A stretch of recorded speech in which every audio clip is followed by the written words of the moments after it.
Doctor P Sarin ഈ വിഷയത്തിൽ പ്രതികരിച്ചിരുന്നു. അതിലേക്ക് വെണ്ണക്കര ഒരു സംഘർഷം ബോധപൂർവ്വം സൃഷ്ടിക്കുന്നതാണ് ഇലക്ഷൻ അലങ്കോലമാക്കാൻ നിയമ നടപടികൾ നമുക്ക് പറയാം. അപ്പോൾ നമ്മളത് പോയി നോക്കും. ഡോക്ടർ പി സരിൻ ഇടതുമുന്നണി സ്ഥാനാർത്ഥിയുടെ പ്രതികരണമാണ്. വെണ്ണക്കരയിലെ 48-ാം നമ്പർ ബൂത്തിൽ രാഹുൽ മാങ്കൂട്ടത്തിലെത്തി പ്രവർത്തകരോട് വോട്ടർമാരോട് വോട്ട് അഭ്യർത്ഥിച്ചു എന്നതായിരുന്നു LDF BJP പ്രവർത്തകരുടെ പ്രധാനപ്പെട്ട ആക്ഷേപം. അതിനെ തുടർന്നുണ്ടായ വാക്കേറ്റവും സംഘർഷ സാഹചര്യം നിലനിൽക്കുകയും ചെയ്തിരുന്നു. പോലീസ് എത്തി പ്രവർത്തകരെ അവിടെ നിന്നും നീക്കം ചെയ്തിട്ടുണ്ട്. അവരെ പിരിച്ചുവിടുകയാണ് ചെയ്തത് എന്ന് നേരത്തെ ഒരു പോലീസ് ഉദ്യോഗസ്ഥൻ 24-നോട് പ്രതികരിക്കുകയും ചെയ്തു. നിയമ നടപടികളുമായി മുന്നോട്ട് പോകുമെന്നാണ് ഡോക്ടർ പി സരിന്റെ ഇടതുമുന്നണി സ്ഥാനാർത്ഥിയുടെ പ്രതികരണം വന്നിരിക്കുന്നത്. ഏതായാലും പാലക്കാട്ടെ പോളിംഗ് ശതമാനം മുൻകാലത്തെ അപേക്ഷിച്ച് കുറവാണ്. അവസാന മണിക്കൂറുകളിൽ ചില തിരക്ക് പോളിംഗ് സ്റ്റേഷനുകളിൽ കാണാൻ കഴിഞ്ഞെങ്കിൽ പോലും നേരത്തെ ഉണ്ടായിരുന്ന അത്രയും പോളിംഗിലേക്ക് എത്തിയിട്ടില്ല, ശതമാനക്കണക്കിൽ എത്തിയിട്ടില്ല. അവസാന മണിക്കൂറുകളിലാണ് ഈ പ്രശ്നം ഉണ്ടായിരിക്കുന്നത്. രാഹുൽ മാങ്കൂട്ടത്തിൽ വോട്ടർമാരോട് വോട്ട് അഭ്യർത്ഥിച്ചു.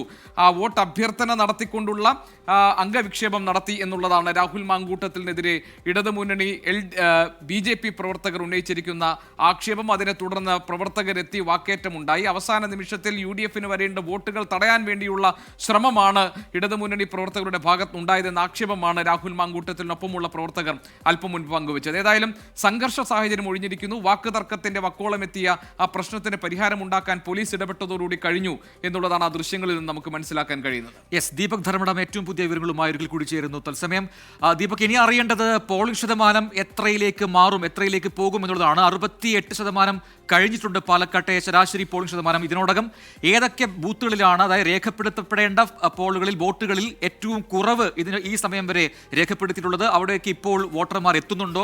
ഈ 4 മണിക്ക് ശേഷം, അതായത് ഈ സ്വകാര്യ സ്ഥാപനങ്ങളിലൊക്കെ ജോലി ചെയ്യുന്ന ആൾക്കാർ 4 മണിക്ക് ശേഷമായിരിക്കും ബൂത്തുകളിലേക്ക് എത്തുക എന്നൊക്കെയുള്ള വിവരങ്ങൾ നേരത്തെ പുറത്തു വന്നിരുന്നു. അങ്ങനെയെങ്കിൽ ഇപ്പോൾ ഏതെങ്കിലും ബൂത്തുകളിൽ അങ്ങനെ വോട്ടേഴ്സിന്റെ ഒരു നീണ്ട നിര കാണുന്നുണ്ടോ? ഇനിയിപ്പോൾ 6 മണിക്ക് കേവലം 20 മിനിറ്റ് മാത്രമാണ്, അത്രയും ഇല്ല, അത്രയും മാത്രമേ ബാക്കിയുള്ളൂ.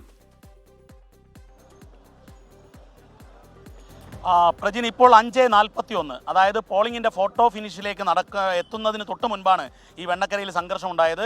സംഘർഷ അന്തരീക്ഷം പൂർണ്ണമായാവുമെന്നു പോലീസിൻ്റെ വലിയ സാന്നിധ്യമുണ്ട്. പോലീസ് പെട്ടെന്ന് ഇടപെട്ടു എന്നുള്ളതാണ്. DYSP, ചിറ്റൂർ DYSP ആണ് സ്ഥലത്തെ സുരക്ഷാ മേൽനോട്ട ചുമതലയിൽ ഉണ്ടായിരുന്നത്. കൃഷ്ണദാസ് അദ്ദേഹം പറയുകയും ചെയ്തു. നമുക്കിപ്പോൾ പോളിംഗ് സ്റ്റേഷനിലേക്കൊന്ന് പോകണം, പോളിംഗ് ബൂത്തിലേക്ക്. അതായത് ഏറ്റവും ഒടുവിൽ ഔദ്യോഗിക കണക്ക് പ്രകാരം 65.98%. ഇത് കാണിക്കുന്നത് ഒരു മാസക്കാലത്തിലേറെ നീണ്ട പ്രചണ്ഡമായ പ്രചരണം കൊണ്ടൊന്നും വോട്ടേഴ്സിനെ പൂർണ്ണമായും പോളിംഗ് സ്റ്റേഷനിലേക്ക് എത്തിക്കാൻ 3 മുന്നണികൾക്കും സാധിച്ചില്ല എന്നുള്ളത് തന്നെയാണ്. കാരണം ഈ ഉപതെരഞ്ഞെടുപ്പിലെ വോട്ടിംഗ് ശതമാനം വലിയ രീതിയിൽ ഉയരുമെന്നായിരുന്നു പ്രതീക്ഷിച്ചത്. എന്നാൽ അതുണ്ടായില്ല. ഞാനിപ്പോൾ ഈ ബൂത്തിൽ തന്നെ വോട്ട് ചെയ്യാൻ വേണ്ടി ഒരു തിരക്കോ ഒന്നും തന്നെ കാണാനില്ല എന്നുള്ളതാണ്. നമുക്ക് ദൃശ്യങ്ങളിൽ നേരെ കാണാവുന്നതാണ്. നമ്മുടെ വിഷ്ണു ക്യാമറ ഒന്ന് സൂമിൻ ചെയ്ത് കാണാം. പോളിംഗ് സ്റ്റേഷന് അകത്തേക്ക് വോട്ട് ചെയ്യാൻ വേണ്ടി ആരും തന്നെ ഇല്ല എന്നുള്ളതാണ് നമുക്ക് കാണാൻ സാധിക്കുന്നത്. പൊതുവിൽ ഈ പോളിംഗ് മന്ദഗതിയിലായിരുന്നു. കാലത്ത് കുറച്ച് സമയം ഒഴിച്ച് നമ്മൾ നോക്കുമ്പോൾ പൊതുവിൽ മണ്ഡലത്തിൽ ആകെ പോളിംഗ് ശതമാനം പുറകിലേക്ക് പോകുന്ന സൂചനകൾ തന്നെയാണ് ലഭിക്കുന്നത്. 65.98 ഔദ്യോഗികമായ കണക്ക്. ചിലപ്പോൾ അതൊരു 68-ലോ പോയേക്കാം. പക്ഷേ എന്തായാലും കഴിഞ്ഞ പോളിംഗ് ശതമാനത്തിലേക്ക് ഉയരില്ല എന്ന് നമുക്ക് ഉറപ്പിച്ചു പറയാൻ സാധിക്കും. കാരണം ഇനി സമയം ബാക്കിയുള്ളൂ. ഇപ്പോൾ 5:41 ആയി കഴിഞ്ഞിരിക്കുന്നു. ഇനി ഏതാനും മിനിറ്റുകൾ മാത്രമാണ് പോളിംഗ് അവസാനിക്കാനുള്ളത്.